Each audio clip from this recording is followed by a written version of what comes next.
Olá, irmãos, graça e paz, tudo bem com vocês? Eu quero falar uma palavra com vocês aqui que é muito bonita.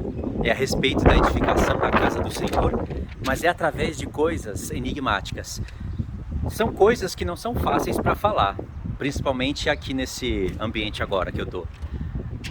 Mas é aqui que eu quero gravar, até mesmo para ficar documentado isso, porque eu não quero esquecer dessa palavra que o Senhor me deu. É uma palavra muito bonita.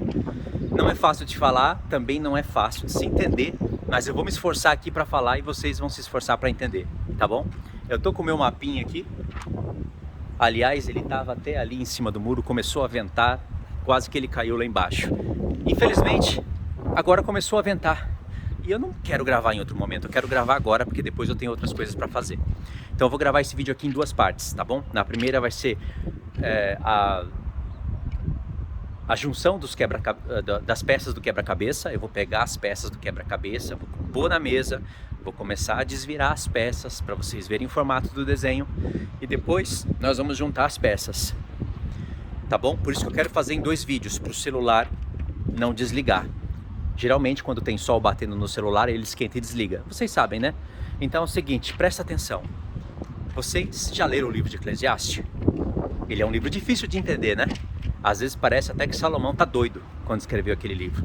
Mas aquele livro foi escrito com muita sabedoria. É um livro tremendo. E é um livro que nós vamos ter que contextualizar ele um pouquinho. O que eu vou falar aqui para vocês vai ajudar qualquer um a ler o livro e entender, sei lá, 60%, 70%, talvez até 80%, depende do entendimento, do esforço de cada um. É um livro que o Senhor me deu entendimento para ler, e eu sei o porquê que é tão complexo de se entender aquele livro, mas a chave está no final. Está no início e está no final, mas tem que conhecer o contexto de vida do rei Salomão, não é verdade? Então vamos lá, em Eclesiastes 3, nós vamos fazer uma leitura rápida, eu deixei ali já no jeito, e nós vamos falar aqui esses pontos que eu anotei, sobre o reinado de Salomão, milênio, né? Nós vamos falar sobre pedras vivas, a obra do Espírito do Senhor de juntar pedras e espalhar pedras, está tudo relacionado, e alguns textos em Jeremias. Isso daqui é um esboço para eu não perder ali o que eu vou falar, o que eu quero falar para os irmãos. Então, irmãos, contextualizando a vida de Salomão, antes da gente ir para a leitura, vocês sabem que Salomão foi um grande rei. Ele foi um rei que ele foi chamado de filho de Davi, não foi à toa. Ele é uma figura de Cristo, mas é aquele que figurou o reinado de Cristo. Nenhum outro rei figurou o reinado de Cristo no milênio como Salomão figurou. Por isso o nome dele é Shalom, que é rei de paz, Shalom. E rei de justiça também. Durante o reinado dele, toda a terra estava em descanso. Não é só a questão de Jerusalém reinar sobre toda a terra. É a questão de haver paz sobre todas as nações da terra. E não só isso. Todas as nações da terra, cada um saía dos seus lugares e ia para Jerusalém, ouvia a sabedoria do rei Salomão. E ele aproveitava para divulgar a lei, a Torá e as coisas referentes ao Deus de Israel. Bom, tem todos aqueles eventos que vocês sabem, né? Eu já falei. E aí, Deus usou a vida de Davi como também figura de Cristo, mas a vida de Davi figura mais a luta que Cristo tem junto com o seu povo agora, contra principados e potestades, até que o Pai coloque todos os inimigos debaixo dos pés do Filho. Temporada de Davi.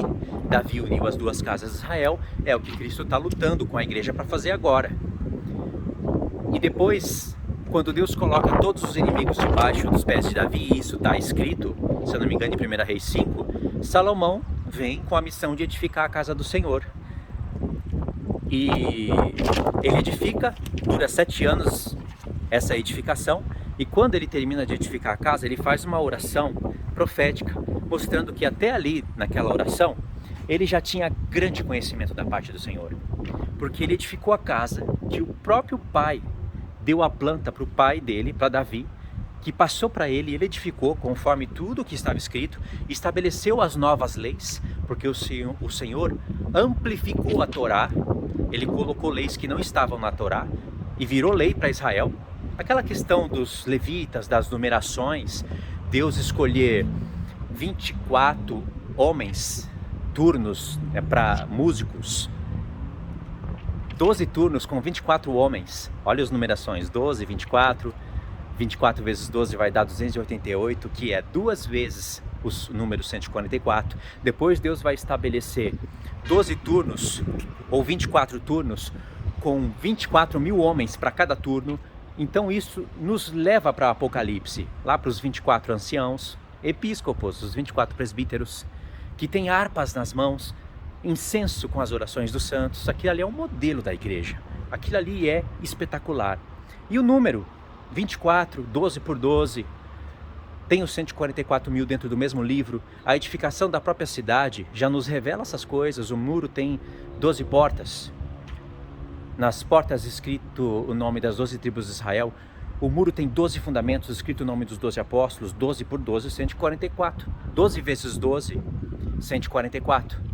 12 mais 12, 24. 12 vezes 12, 144. Estamos falando do milênio, 144 mil. O muro tem 144 côvados, que é medida de anjo, ou seja, mensageiro. Irmãos, é uma coisa incrível, né? Então, o que Deus deu para Salomão fala a respeito de tudo isso. E eu estou aqui trazendo as peças do quebra-cabeça, jogando na mesa, desvirando as peças para vocês. Vocês já estão vendo as peças. Vamos montar um quebra-cabeça.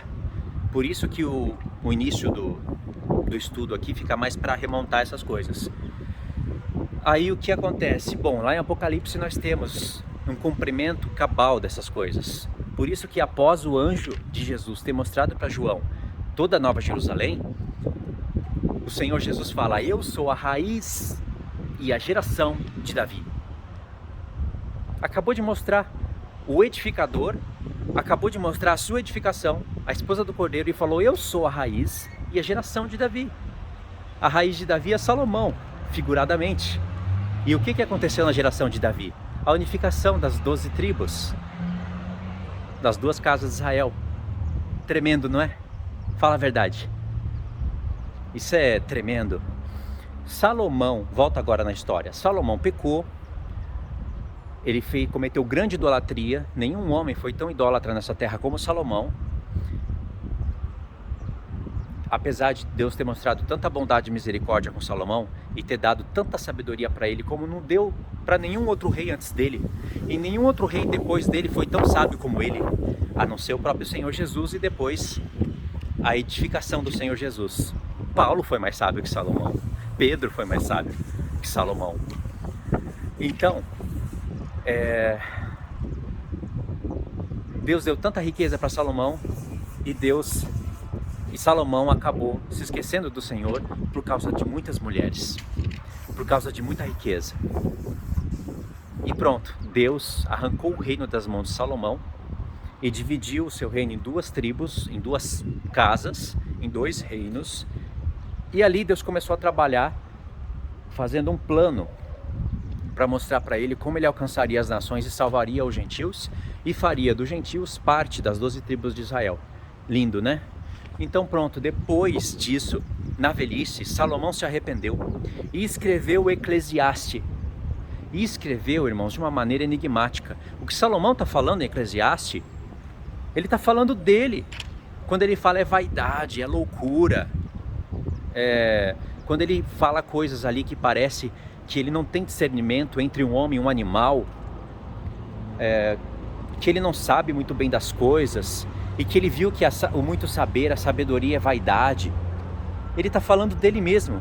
A loucura que começou a entrar no coração dele, quando ele, com tanta sabedoria, começou a ficar confuso.